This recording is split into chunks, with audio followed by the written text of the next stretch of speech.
There we are.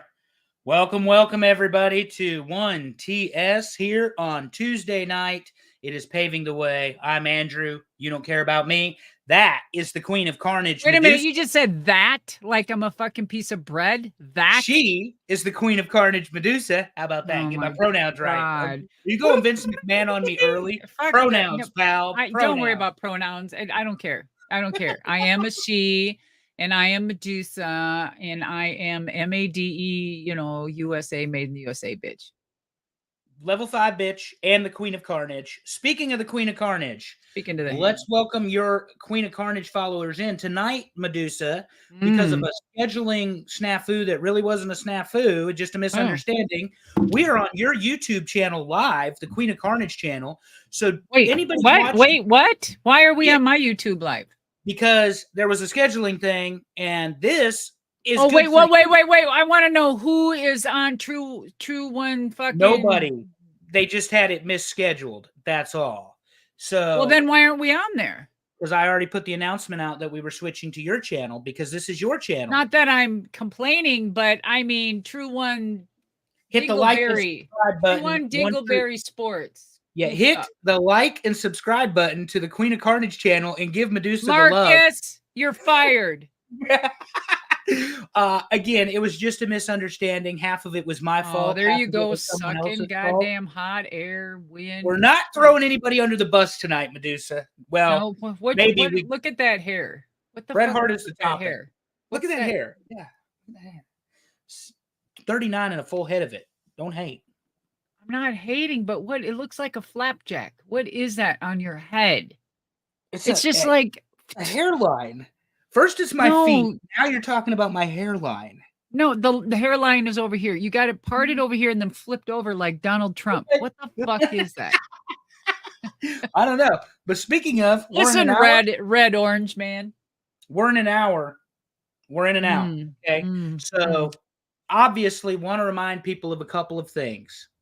Madusa has action figures, Power Town and Mattel, but I don't have photographs of them because instead, you know. Do you have one? No, you know how I do things. You're such a level 5 bitch. I know. We do have merchandise though. Look at it. It's in the box. It's Madusa, Shawn Michaels, Davey Boy Smith, and Isaac Yankem, the governor of Knox County, Tennessee. And those are the Mattel figures. She's Alundra Blaze. She's not Madusa.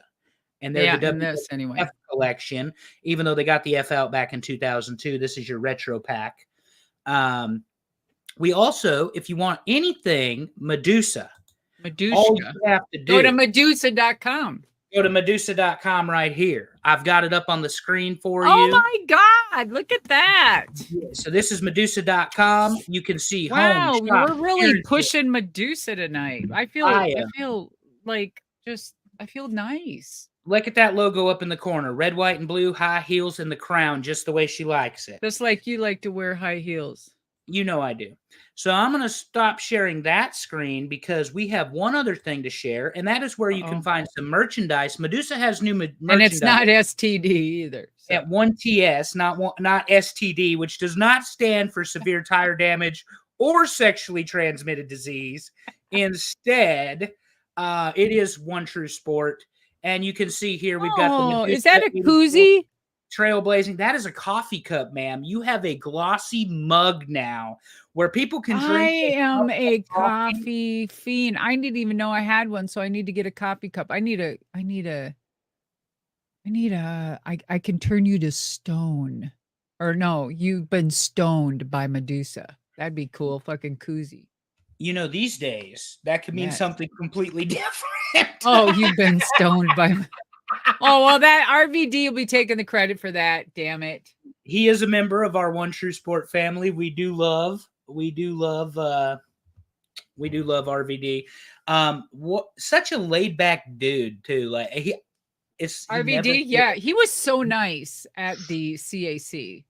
Like this year, him and his wife came up to me and they're like, Madusa, I just want to let you know that we don't have tickets for the CAC or the dinner tickets. And I just want to make it known that we are going to purchase ours. And I'm like, that was really nice. And I'm just looking at these two and they're very sweet people. And I mean, I thought, well, who in the hell does that nowadays? RVD did. I almost asked him for a fucking gummy bear. Perfect. Before we get into today's topic, I want to hit something real quick. Our friend, the Instagram wrestling historian, has hit us with your first super chat of the night. Super chats get your questions to the top.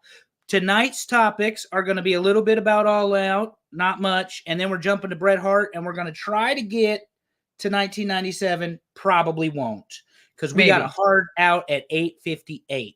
8:55. Whatever. Because I'm going to watch your favorite hairstylist, Donald Trump and fucking Kamala, on the debate tonight. Yes, go ahead.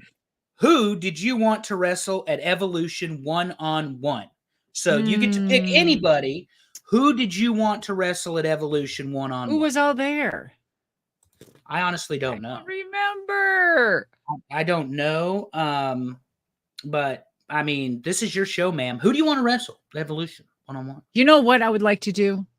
Let's say I would really love look at what WWE is doing, right? WWE is bringing back, they just signed Hogan, they just signed Jacqueline, just signed Lisa. They just signed, these are all on Legends contracts, right? I'm under a Legends contract.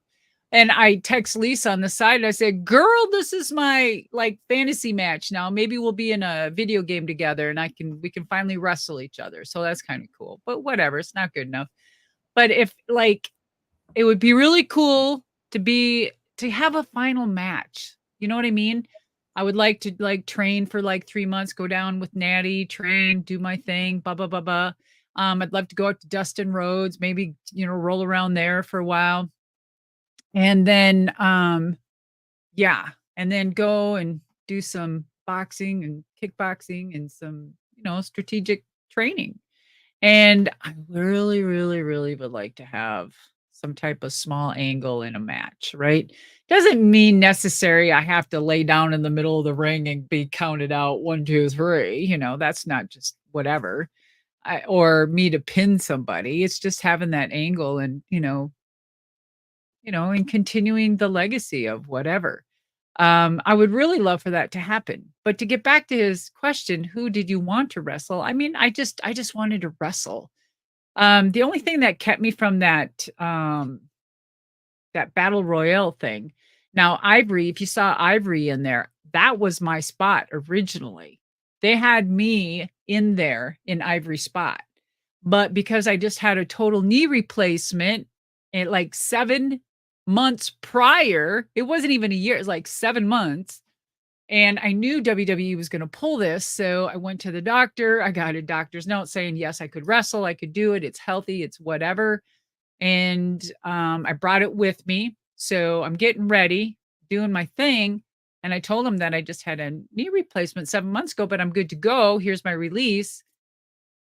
And then right before we're getting ready to go, they're like, Blaze, we can't let you even in the ring. This is right before the whole battle royal thing I was in, guys. It's crazy. And so I was like, oh, this shit ain't happening. Bullshit. I said, get another doctor because this is bullshit. Here's my release. I'm doing it.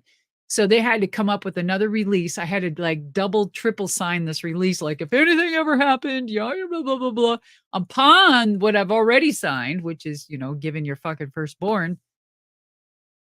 And I did. So anyway, I was supposed to last as long as Ivory, but they exchanged the areas and she got to be there and I had to go out sooner. So, but it was really cool because I wrestled.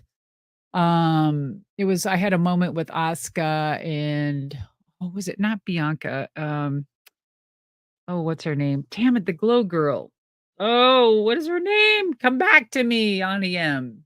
Anyway, so that was cool. But the whole evolution, I think I'd want to be with someone that you could have a good psychology match and just have fun and don't have to worry about too much. And I guess one of the main ones would have been Natty for sure at that time. That could have carried my ass just in case something happened. I'd love to have a match with Beth Phoenix. That would be great.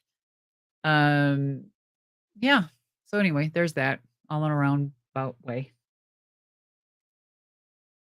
I can't hear you. You're muted, dumbass. I muted myself because I was taking a drink of my not prime. We'll talk about him on Trash Talk. Mr. Logan. Yes. Is you harassing me about my prime intake. So it's just a little Kool-Aid juice gimmick. It's not even Kool-Aid. There's no sugar in it. It's just Naomi. Thank you. It was Naomi. Thank you. Naomi. Okay. Perfect. Anyway. Yes, back on schedule, please. So let's get back on track, okay? Yeah, let's get back. Speaking of track, I like to troll on social media sometimes, and I saw something really cool about Bret today, and it just made me shake my head. We don't want to jump to Bret yet. Oh, I'm just telling you, I saw something cool between an exchange between Triple H and Bret. I thought it was kind of funny. The fact that you're using really cool and Bret Hart in the same sentence is tragic. Oh, fuck off.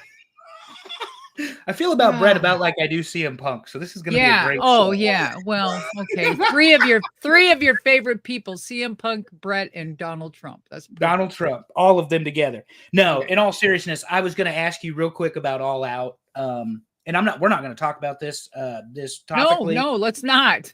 Match by match, because there were 9 of them. Yeah. Too much violence, motherfucker. What I want to get your opinion on is the violence. I'm going to show a few photos. Here we go. Start with Willow and Statlander.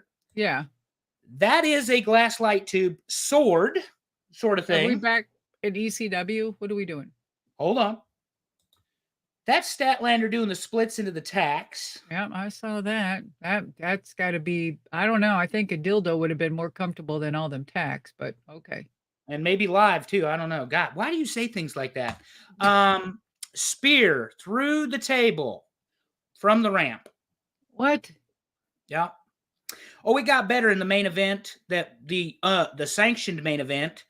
Bryan Danielson defeated Jack Perry. Not a big shocker. Yeah. The shocker was when they kicked him out of the Blackpool Combat Club effectively, and a mafia hit, and Moxley chokes him out with the black bag or a plastic bag. So that happened on pay-per-view, a la Terry Funk and Ric Flair back in '89. All we needed was a horse head. Okay. Yep. I sent you this one. Powerbomb on the cinder block. And then, good. Oh, it gets better. Hold on. Because I love this stuff. Who is that, Moxley? This is Swerve and Adam Page. Hangman Adam Page. Adam Page. Okay. Yeah. Yep. And then a hypodermic needle into the cheek, and I'm glad this picture is somewhat blurry, but it really was the best one I could find. Somebody stuck a needle in his mouth. Hold that thought, Madusa. It really was a needle? Yeah. Broken chair on the head. So the way this was shot, Hangman, this is a lights out steel cage match. They're going to call a knockout finish here. Hangman takes this chair and wraps it around Swerve's head, as you can see. But when he swung it, the camera angle changed, and they pulled all the way out to the audience, and then they zoomed back in, and this is the picture you got. So I say all that, and I know I sent you a few questions in advance of this. Yes. It's all on the same card. Every bit of that is on the same card. And what we didn't talk about is MJF and Daniel Garcia start the night, which is typical. If MJF's not in the main event, he's going to be the first match. But they start the match with blood. So they're bleeding in the first match. You got this women's street fight, this gang-like hit with the plastic bag, and then a steel cage match that was over the top. And I forgot to mention, Swerve's house got burned down on Wednesday. He had the pictures of his house being burned down on his tights, which was phenomenal. Talk about a turnaround, since that was clearly not part of the story. And then there was a piece of the house in the match they used where he got stabby with it. But hypodermic needle, cinder block, steel chair. This is Tony Khan. This is AEW. I personally liked the violent aspect of it. Could have completely done without the hypodermic needle. I'm not going to lie about it. You, as a professional wrestler, producer, trainer, what do you make of all of this? And again, Madusa, it's in one night, one pay-per-view. And for context, it's in front of a 10,000 person crowd in Chicago. Well, stick with me here. So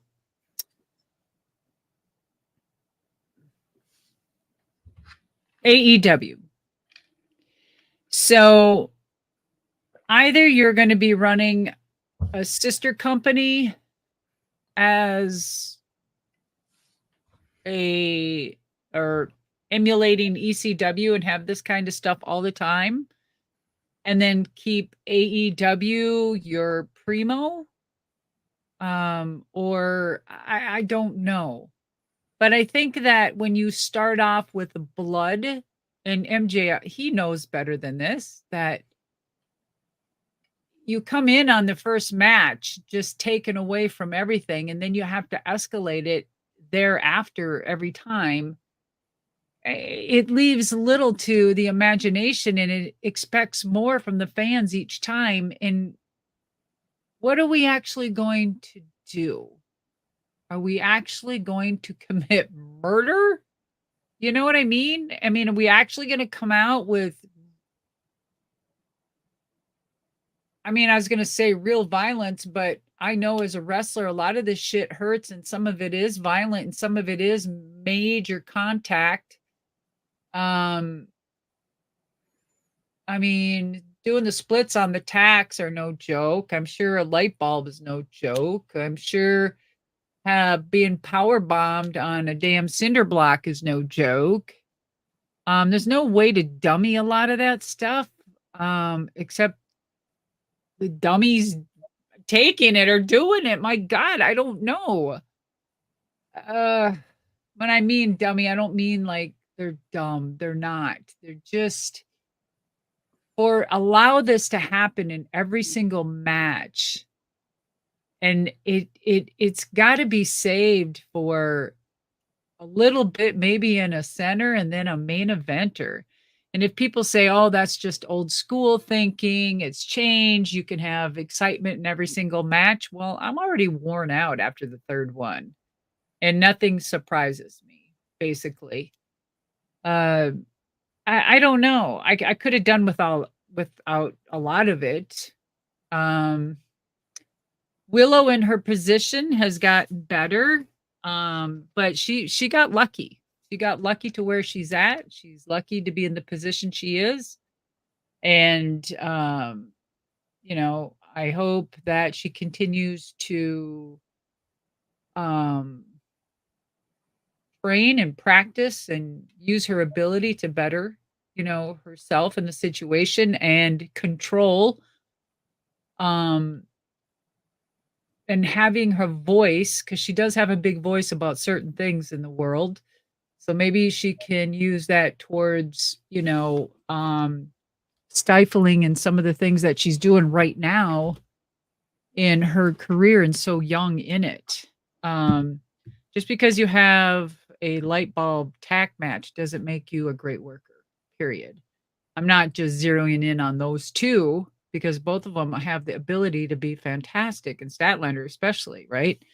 So I on their defense, I didn't see the buildup before that match. Could you tell me why they had that match? Which one? What, Statlander and Willow? Yeah. So Statlander and Willow were friends. They were good friends. Stokely is a manager. He gets in Statlander's ear. Statlander turns on Willow after she loses to Mercedes Moné in a TBS title defense, and they've been feuding ever since. So they've had several matches, including one in Wembley at All In that was a mixed tag match, or, you know, was a tag match. So they felt like they needed a street fight match to finish this. This should be the blow off of this, if that's what you're looking for. Yeah. This type of match should be the blow off. As for the Swerve and Page match, that's gone on a year. And they really did have Swerve break into Page's house. And they really did have Page, quote, burn down Swerve's house. So at some point, you have to ask the question, and I made a joke on social, how many felonies are they going to commit in this match? I mean, genuinely, what's the line on the felonies that they're going to commit in this match? And I sent you the video. So that's pretty good, though. They've been going at that for a long time. Yeah. And so I think the violence was appropriate. Yes, for that one it was. Yes. What took me out of the match, though, Madusa, is what the fuck does a hypodermic needle belong in professional wrestling in any way? Well, maybe they're, playing tribute to the past, and he felt like he needed a hit of steroid. I don't know. God bless you for that. What was a tribute to the past was the mafioso-like hit on Bryan Danielson, yes, which personally I do like, and here's why. I love Terry Funk, so when he did it to Flair in '89 on cable television, they did it on Turner. That was a big deal. It was. The other thing that was a big deal about that particular thing is Moxley's been the guy that's carried AEW for so long that you can't get fans to boo him. So I don't think he's carried AEW. He's been the face of AEW for a long time, ma'am. He's been there a long time, but I don't think he's the one that's carried it. Well, we disagree, and that's okay. So Moxley has been an important piece of AEW for a long time. Let me put it that way. Okay. And fans universally love him. So the way you get them to boo him is to attack the beloved babyface Bryan Danielson in this, like I said, mafia-like hit. That's the best thing he could have done. I think so. Yes. But there were people that criticized it because, to your point, are we really going to commit murder on pay-per-view? Yeah. Maybe. But you know what? But maybe with that happening, we could actually see that happening, right? You have Moxley turning that way, which is a fantastic move, by the way. And then this happening to Danielson. Then I can see Brie coming in to his rescue sometime, right? And then she starts getting the shit beat out of her. And then here comes Nikki going, wait. Oh my God. And then we really have shit hit the fan. And then there's, Nikki's husband comes to think that he's going to rescue her after all. I get no support from your fans. Look at this. CB says Jon Moxley is the drizzling shits. So there you go. There you go. But AEW is his wrestling style. I don't think that's debatable, particularly if this is the type of matches you're going to put on and the angles. So people have always come up to me just saying that Moxley's dry as fuck. He's just boring. He's just a gruntled man, and I'm like, well, if that's how he's getting to you, then something's working. So I don't know. Maybe if you think he's the drizzling shits, is because he angers you because of his presence or his attitude or what? I don't know. Let me answer Renee. Maybe I misspoke here, Renee. What I'm saying is he seems to be universally loved by AEW fans. If you happen to be an AEW fan that doesn't love Jon Moxley, I do apologize if I've overspoken here. Okay. No, I think that Moxley's been shoved down people's throats. That might be it then too. Yeah. I have my own thoughts on Moxley that don't match up with the universal love. I think that he's fine. I think that he's bailed them out of a couple things, particularly when he was supposed to go away and didn't go away. But a lot of people show that momentum for a company that are just as important, if not more. I mean, it just isn't one savior. No, but he's been a good soldier for Tony Khan, and in a multitude of ways. Yeah. And we don't have time for another CM Punk discussion, but CM Punk was involved in one of those ways. But anyway, yeah. Who would not approve of all of this hardcore violence is the best there is, the best there was, and the best there ever will be. Bret. Oh, that's me. Oh, you mean Bret Hart. Okay. So we've got roughly 30-ish minutes, and we're not even going to scratch the surface on Bret Hart. So for those of you playing along at home... Wait a minute. Moxley is a cosplay Stone Cold Steve Austin.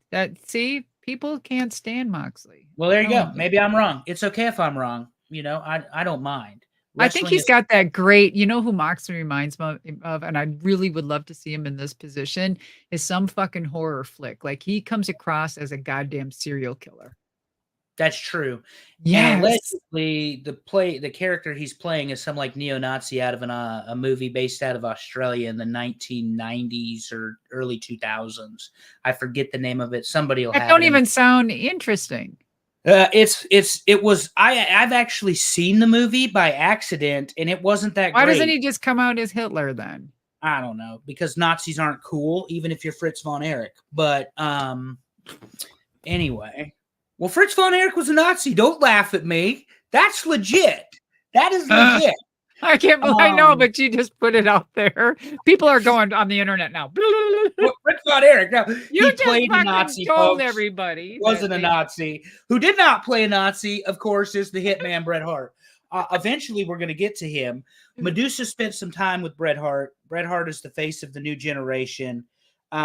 Credentials out the yin yang. Guys, I know based on our schedule tonight, we are not going to get through all of Bret Hart's career.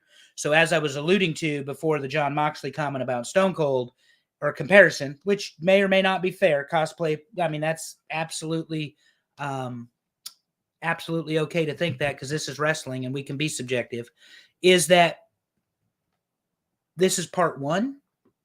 And we'll probably follow up with a part 2, if not a part 3.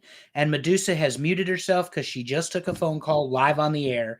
Put him on the air next time. Okay, listen. I just texted my husband and asked him to bring me a bottle of water, a-hole. So I got you. Okay. Yes, we love Sarge. Tell him. Sarge. See, they love you, Sarge. So Bret Hart comes to the WWE in the 80s. Obviously works with Anvil, Natty's father.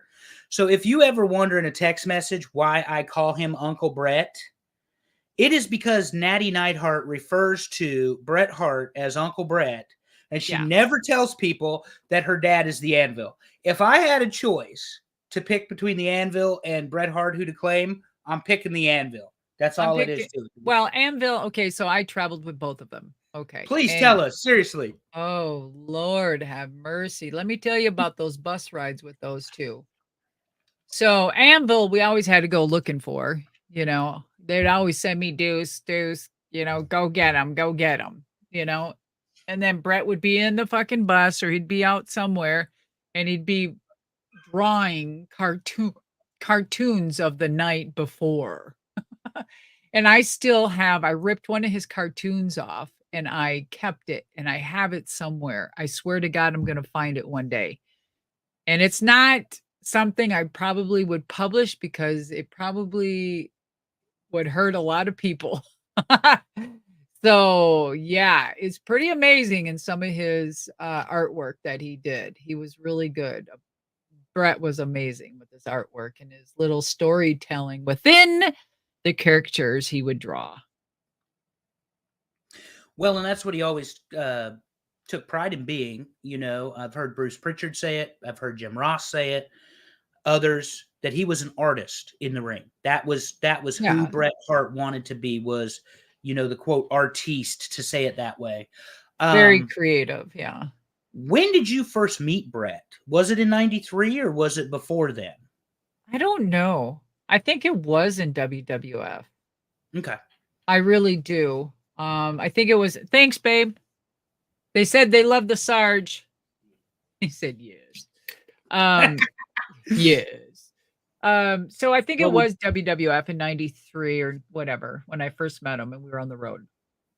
Because you guys would both be champions, and our thumbnail even has both of the belts on there. Of course, Bret's lineage, he gets the tag titles a couple times. He works heel with Anvil. They turn babyface. They get rid of Jimmy Hart. That's all 80s pre-Madusa. Obviously, you're in AWA in Japan and elsewhere, even WCW.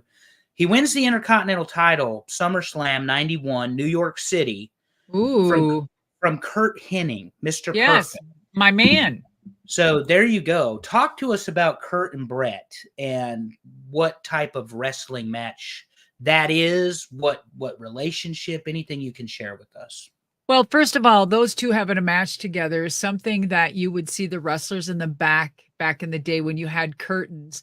And some of them would be bent over. The other ones would be kneeling on the back and peeking out above them. Everybody would be watching a match like that, by the way.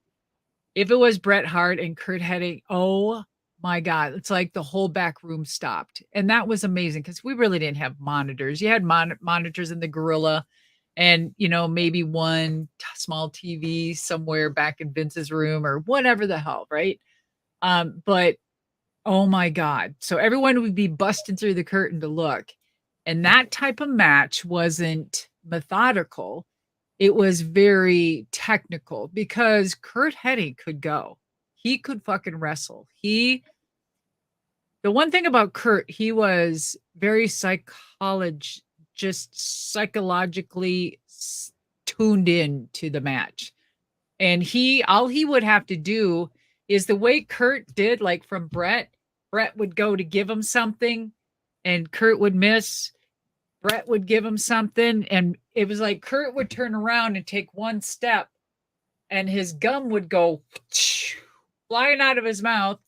And then he'd take about 10 seconds and he would kind of walk around and then finally take a bump. And it was just so artistic. And Bret, you just being able to tell that he's enjoying the match because they're giving each other. They're giving to each other. It was so beautiful.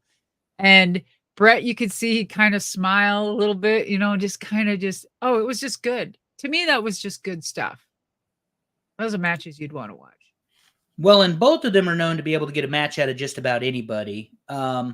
Do you think Kurt's overselling in any way bothered Bret, or was that because that was who Mr. Perfect Kurt Hennig was? But he never changed his style. That's what I was going to ask. Because that's who he was, they knew what they were going to do. Because Kurt and Bret wrestled in the late 80s. Before the 91 match, they wrestled in the late 80s. They did the house show loops. Kurt was that way in AWA. Okay. When I was with him wrestling in AWA. In fact, I was his manager in AWA. So, I mean, nothing changed. I learned a lot just standing outside the ring and watching and being his back then valet. Yeah. Mm-hmm.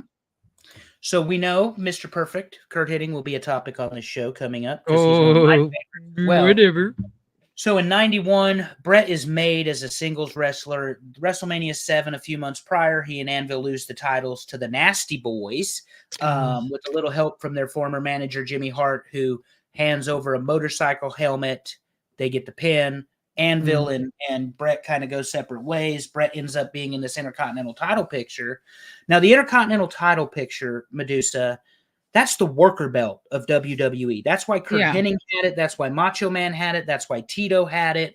That's why Ricky the Dragon Steamboat had it. But see, those guys there could take it anywhere and go with it.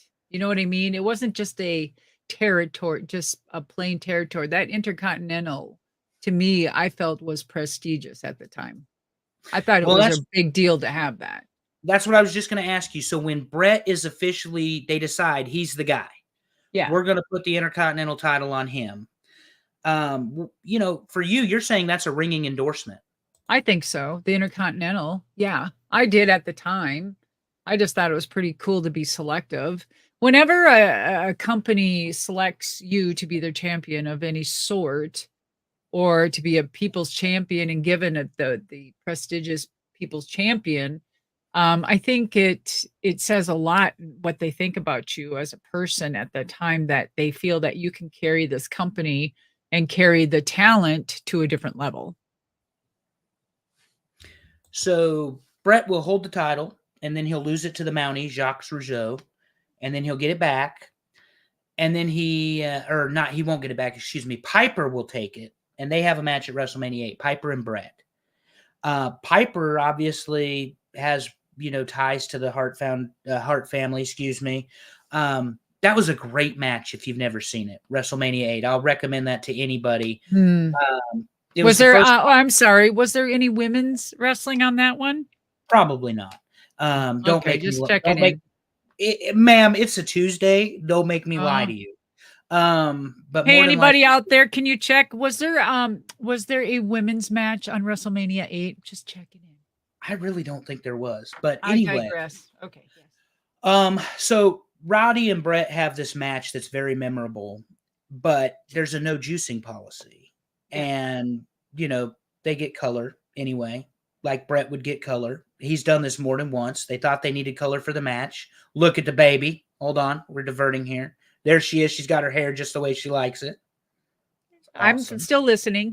Hi, honey. So anyway, they do a little gig line, all this stuff, and Roddy's going to hit him with the belt, doesn't hit him with the bell, and Bret, he goes for the sleeper. Bret reverses a pinfall. But my point to say that is Roddy Piper for a very long time was somebody who did not lose wrestling matches. He didn't do the job very often to Hulk Hogan. That's why he had Orndorff in the WrestleMania 1 match. That's why they had the bullshit finish with Mr. T at WrestleMania 2. He beat Adrian Adonis, if I'm not mistaken, at WrestleMania 3. My point to say any of this, Madusa, Piper is going to give Hart the Intercontinental title again. What type of endorsement is that from Roddy? That he's willing to Well, it speaks volumes from what you were just saying. Because if a man that would never, let alone lose a match or, lay down for somebody, but yet give up a title at the same time, he's given the nod to Bret. And that's kind of what I was getting at. I'm not sure, Mr. Seidel, what you mean. No, there was not any women's. Okay, thank you. Thank you very much. I apologize.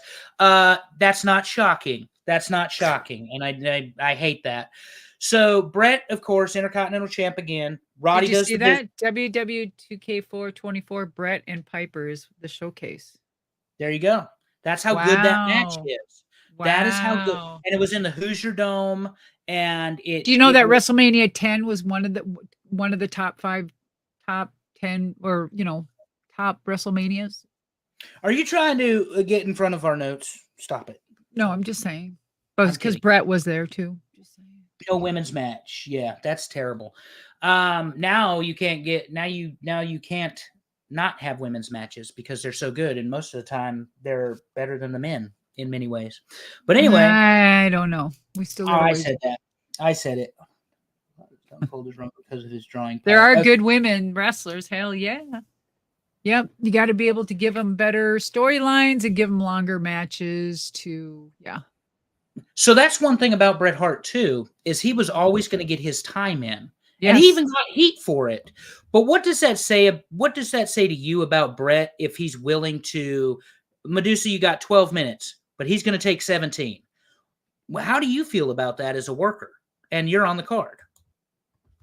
Well, again, I think it's no disrespect, Bret, but it's disrespectful, meaning that if you feel like you want that, you need it, or it's owed to you, it's not. That's what it's programmed. It's programmed there, and you're taken away from someone else's spots. As we can see that even in recent times, when men go over, women's matches get cut, and it's an ongoing bullshit thing. So it's very inconsiderate. And I just, I love Bret to death, but, it is what it is, man. No, and I get that. So Bret's going to move on to Wembley, SummerSlam. Now, this is how good Bret Hart is, Madusa. And I want your candid thoughts on this, and I know you're always going to give them to your audience. This was not in the notes because actually it was a comment that CB made right here. I'll put it on the screen. This is why we do this on the fly sometimes. Bret Hart versus Mr. Perfect. That was SummerSlam 91, King of the Ring 93 on pay-per-view anyway. And Bret Hart versus the British Bulldog for the Intercontinental Championship match is best of all time. So Bret Hart, Perfect, SummerSlam 91 in New York City. British Bulldog, Bret Hart, Wembley Stadium in England. Yeah. This match goes on last. It is not the main event of that. The world title match, I believe, is Randy Savage Ultimate Warrior in a bullshit finish with Flair involved and all this other stuff. Yeah, it was crazy. Yeah. You can imagine the lunacy in that. See, even me knowing that wouldn't have been my main event. It would have been Bret Hart and British. Yeah, I'm sorry. Your main event is Davey Boy Smith versus. Excuse me. Davey Boy Smith versus Bret Hart. Davey Boy's the challenger. Of course, they're in-laws too. You've got Diana in the picture, which they'll come back to that angle more than once during Bret's career, along with Davey Boy in WWF before the WWE days. But Davey Boy and Bret lay out this match, and they're going to call a lot of it in the ring, but they lay out some certain spots. It is been said that Davey Boy went on a crack bender the night before and forgot all the spots in the ring. And Bret Hart carried, better way to say it, a hungover, strung out, whatever that happens to be, post-party Davey Boy Smith to arguably one of the best matches in SummerSlam history.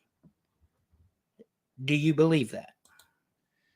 That it Or not? was one of the best matches in history, or No, that I was he being a little carried his sarcastic. ass? You believe that he had the ability to carry him like that? Just was Bret that type of worker that could carry somebody who probably should not have been in the wrestling ring?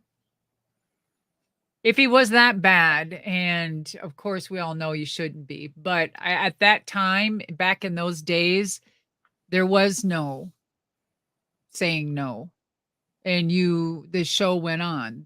And if he was able to walk and talk and do whatever he needed to do, then yeah. If he was absolutely stoned out of his mind or drunk or drugged up and he couldn't walk, of course they wouldn't have had it.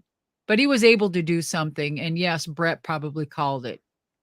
And just think about it. It was called a ragdoll match, really. It just fucking he was there feeding him, and he did what he did. And he was so ragdolled that it was just he was probably selling the best he ever did in his whole career.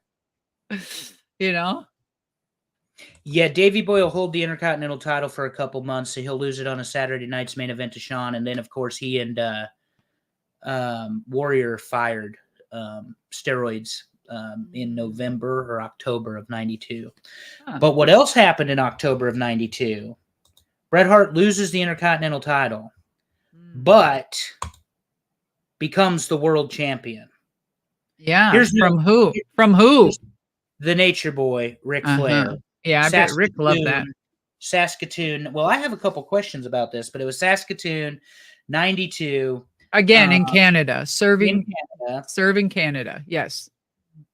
Yep. And CB on that Intercontinental match, Bulldog almost broke Bret's legs when both went over the ropes. So again, he probably was not in a condition to perform Madusa because he'd been out partying and all that.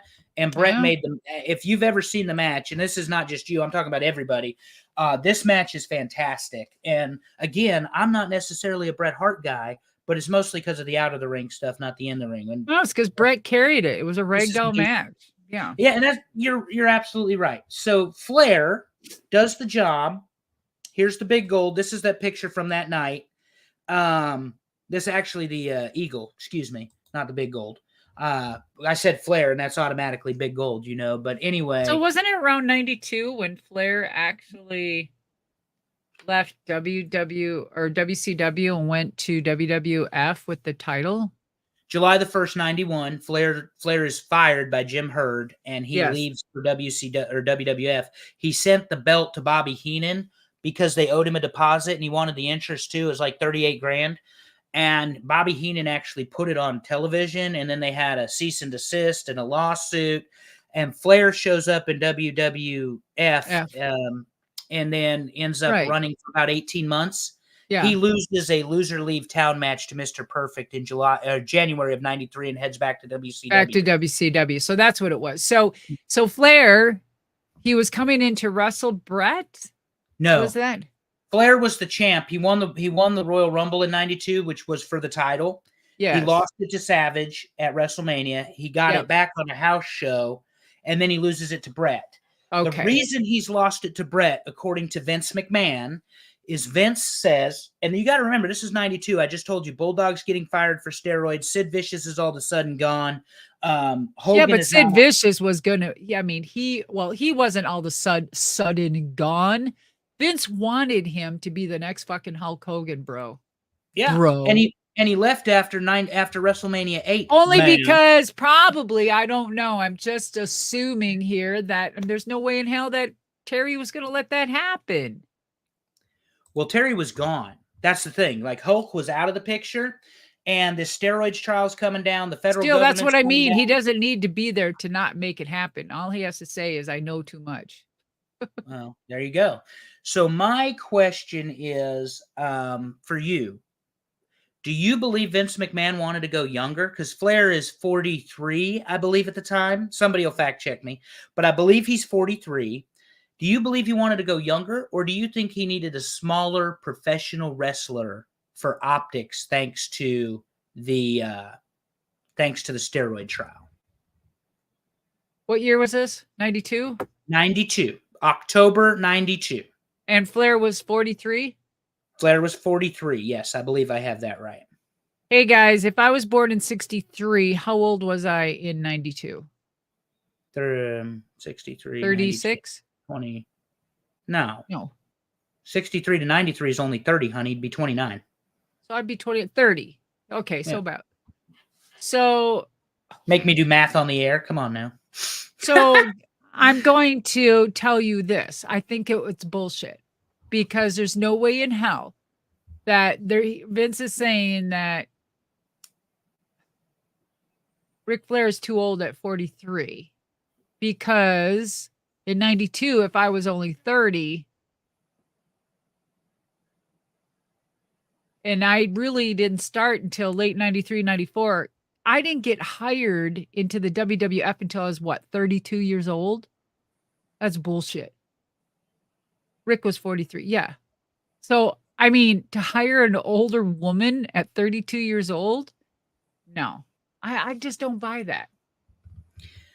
So would you say it was the optics that he needed because of the steroid trial? Yeah, a big old change. I mean, it's not that Rick looked like he was on steroids back then, did it? I mean, he wasn't your typical steroid-looking guy, Ric Flair.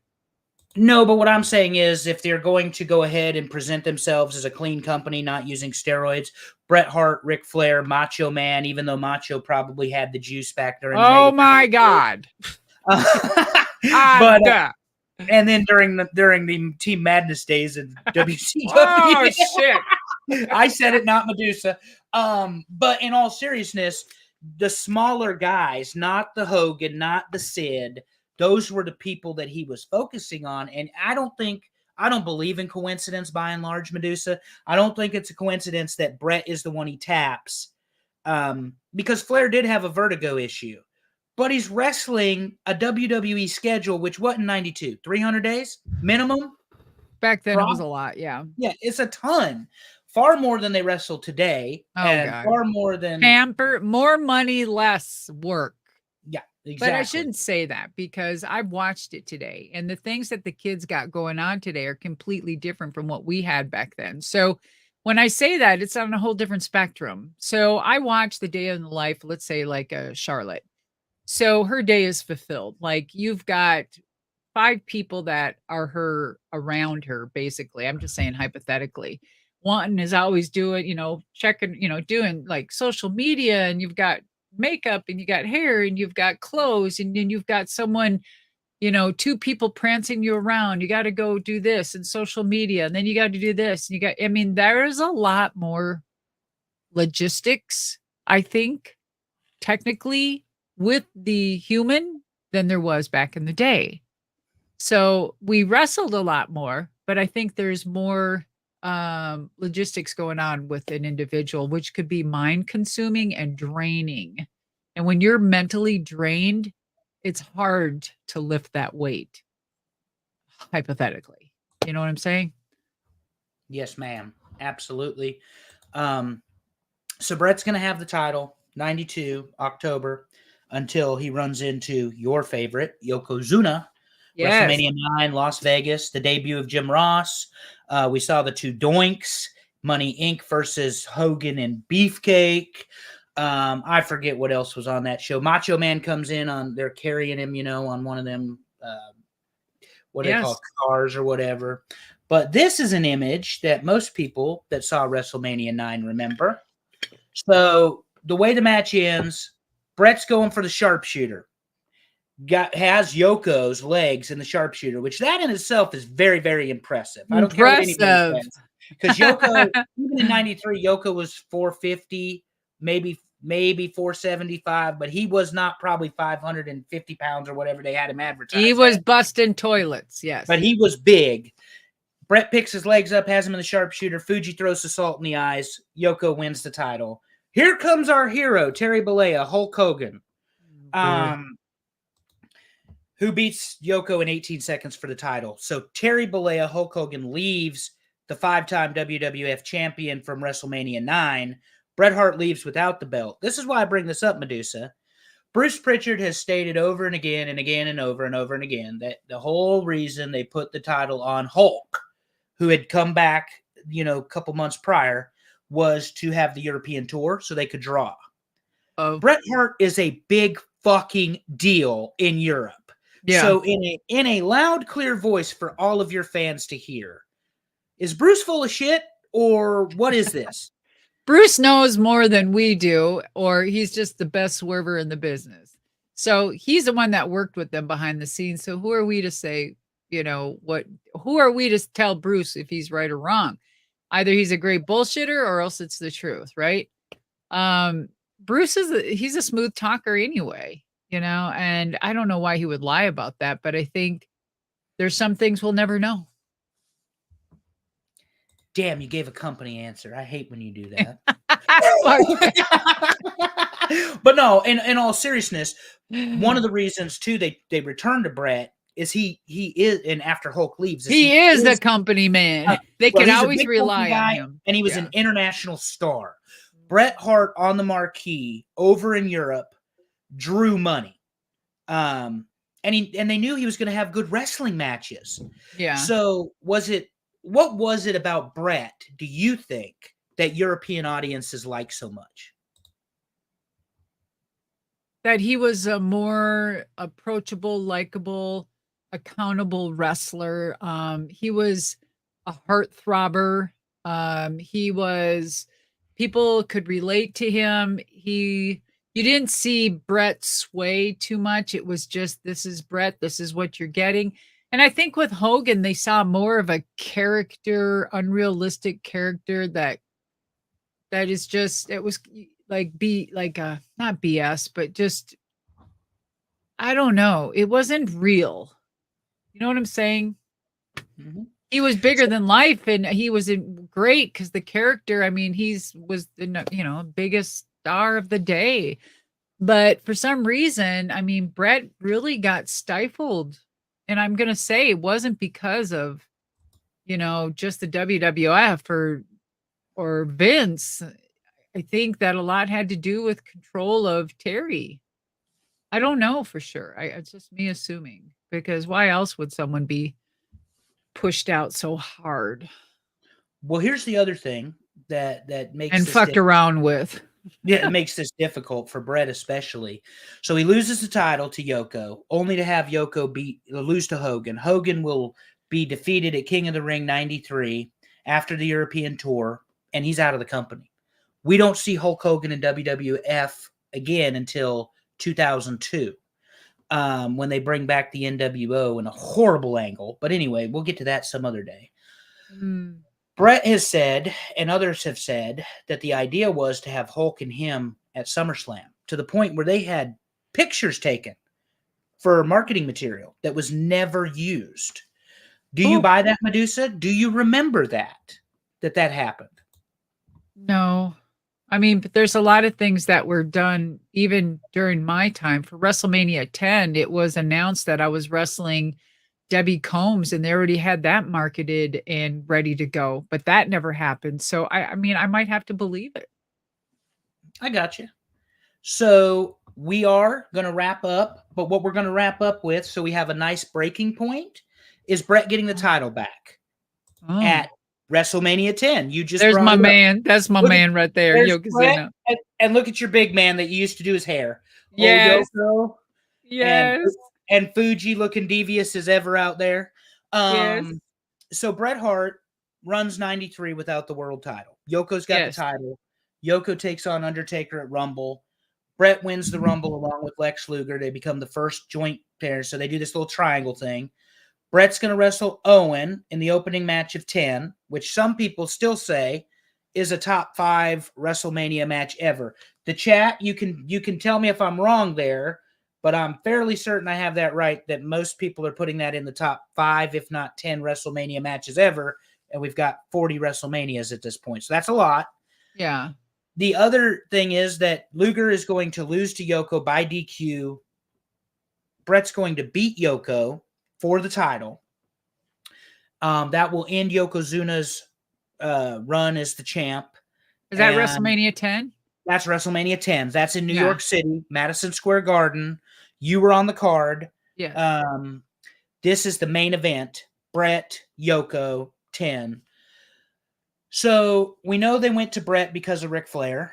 they take a year off of Bret and they have Yoko basically run, Yoko and Hogan anyway, run 93, and Yoko runs into the winter of 94, or early 94 anyway. And Bret is going to have the title until Thanksgiving, or Survivor Series rather. Bob Backlund takes the title off. Yes. But why did Vince go back to Bret, do you think, for this second title run? Again, because he's a company man. He knows he can count on Bret. He knows he's not going to cause any shit. And again, it's just kind of like how he felt with me. He knew what he was getting. I was a company girl, and so was Bret. Well, and apparently there's some Bret folks in the chat. Mr. Kelvin Sanchez says, best WrestleMania opener, Bret versus Owen. As a point of reference, Madusa, 30 years ago. 30 years ago, it's still the standard. Bret Hart, Owen Hart. Two amazing professional wrestlers. Well, because they were dancing together and they wanted to have a great match, and they just knew they could. And it was just, it was just that beautiful, beautiful thing. It's not about putting yourself over. It's about putting the whole match and each other over and making it look good. And it's telling a story. That's what's so beautiful about that. I absolutely love it. Let me ask you. So Bret won the title from Diesel at Survivor Series? Yes, but not until 1995. And we've stopped at 94 for a reason. Tonight's show is concluding right now. And I hate to wrap it up abruptly, folks, but we tried to warn everybody this would be 1 hour. And we only got to Bret 94 WrestleMania, but this is a good pinpoint because for the future show that we're going to do, and we'll just do part 2 the next time Madusa and I record. Yeah, because I got some shit to say about the Montreal Screwjob. Thank you. So 90, we're going to talk about the rest of 94, Bob Backlund. Won't talk that much about it. 95. I got a letter from Bob. Did you? He mailed me a letter one time. I still have it. Maybe I should bring it. Bring it and tell the story because he's a character and a half. I love Bob Backlund. Dude, he's so. I remember him and I were on the road with WWF, and like him and I we'd go for lunch, do whatever. And even back then, he was like Jack LaLanne in person. Like he was the Jack LaLanne. He was drinking carrot juice like by the fucking bundles. His cans were fucking orange. He drank so much carrot juice. And he'd always tell me that this is good for you, Blaze. You need to drink carrot juice. So wherever we'd go, he'd try to get carrot juice. I'll never forget that. So I'm going to send it to you. I didn't get a picture with him, but at NWA Legends Fest, I met him just briefly and by accident out in the parking lot. By the way, yeah. That dude is jacked up all the time. Like he was high energy out in the parking lot, and he hadn't even made it into the thing. He could put his hand on your skull. I'm telling you, he could pop your size fucking 40 head. Well, that's what he had, that strength, like the Danny Hodge, he had the Riri strength. Yes. Oh God. Can we say that on air? It doesn't matter because we're out of here. Next time we're going to talk about Diesel Survivor Series. I meant that in a positive way. Like he was ultimately strong. Like naturally strong. Yes. Naturally strong. Say natural. He wasn't on steroids, was he? No, he was naturally strong. I mean, he was a very gifted, very athletic person. He had more than one time people complained in the hotel because he'd be doing step-ups. He'd take your hotel chair out of the desk, step up, down, step up, down, step up. But he would do like 500 or 1,000 of them. He was insane doing crazy shit like that. Yeah. So and we were on the road. He would purposely sit by me on the bus too. And he'd say, here's your new word of the day, Blaze. And he'd give me some fucking word that's like 600 fucking letters long. And he would teach me new words. No shit. We're going to get more Bob Backlund talk next time, folks. But seriously, the next time we record, I got to find that letter. It's going to be 95. It's going to be 96. It's going to be 97. And we might go to a third episode with WCW because God knows Madusa saw her share there as well. I did. And not just that. Fuck Kevin Nash. Oh my. You and Logan Paul on the same page today. Yeah. Apparently. Yeah. That's a trash talk, by the way, on the Queen of Carnage YouTube. Madusa and I. We might have to discuss that. We may bring that up. But what we're going to do now is cut it off so we can go be good citizens. Madusa, I thank you. I appreciate you. You're welcome, chat, sir. thank you all for joining us on this abbreviated edition of Paving the Way. Stay close. By the way, doesn't my face look great? I had a facial today, so you can thank my husband. You're looking very good. You're not even wearing a t-shirt or a hat today. No one caught that. Never mind. No one caught that. No one caught that comment, but we're good. I said thank you to your husband. I caught exactly what you said, and I'm just trying to talk right over top of it. But we're concluding business so we can go see what person's going to run the country next. And we will see you all next time here on Paving the Way. Yeah. Peace out.